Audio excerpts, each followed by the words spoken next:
श्री गोपाळ कृष्ण भगवान की जय। लीळा चरित्र हिरैसा पाठाचा संशोधित अनुवाद। आपण आता पूर्वार्ध पूर्ण ऐकलं, आता उत्तरार्ध। हिरैसा पाठ उपाध्ये कमळाईसाची शिष्या हिरैसा संगमेश्वराच्या गुंफेत 5 दिवस मुक्काम। पौष महिना संपून माघ महिना लागताच सर्वज्ञ खडकुलीला आले। खडकुलीला 4 ते 4.5 महिने सर्वज्ञ श्री चक्रधर स्वामींचा खडकुलीला मुक्काम झाला। आता लीळा नंबर 1।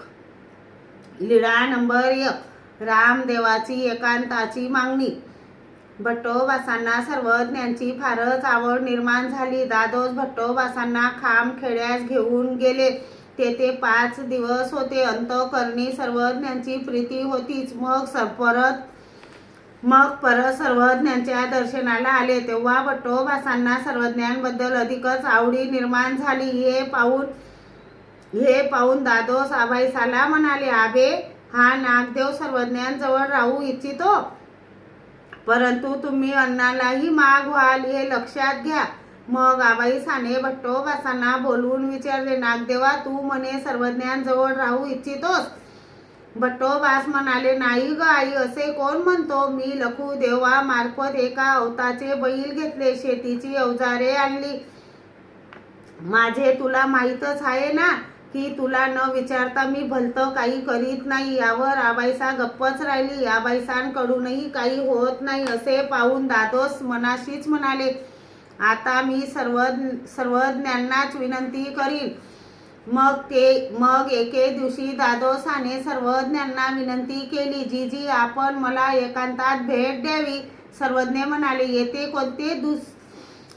कोणते दुसरे लोक आहेत? सर्व आपलेच तर आहेत। नाही जी, मला एकांत द्यावा। सर्वज्ञांनी सांगितले, आडोचून करावा। ओटांतरा निघाले ते देशांतरा जाये, विकल्पूस पुरे तो अर्थू न कीजे। मग सर्वज्ञ म्हणाले, घ्या पाण्याचा तांब्या आणि चला पलीकडे।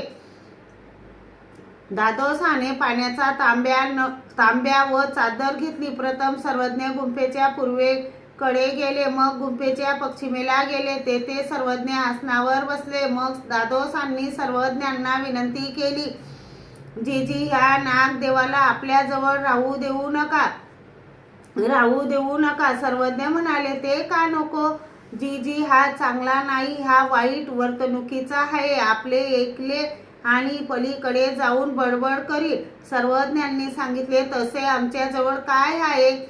ते पलीकडे जाऊन बडबडेल? नाही जी, तसे येथे काय असणार? परंतु सर्वज्ञांचे याच्या वाचून काय अडणार आहे? सर्वज्ञ म्हणाले, आमचे काहीच अडणार नाही, परंतु आमच्या सहवासाने झालेले जे चांगले ते यांचे केव्हाही वाया जाणार नाही, किंवा याने तिकडे जाऊन कोडीनिशी जरी संसार केला तरी काय, त्याचे तो भोगेल आणि हा तसे तरी का करेल?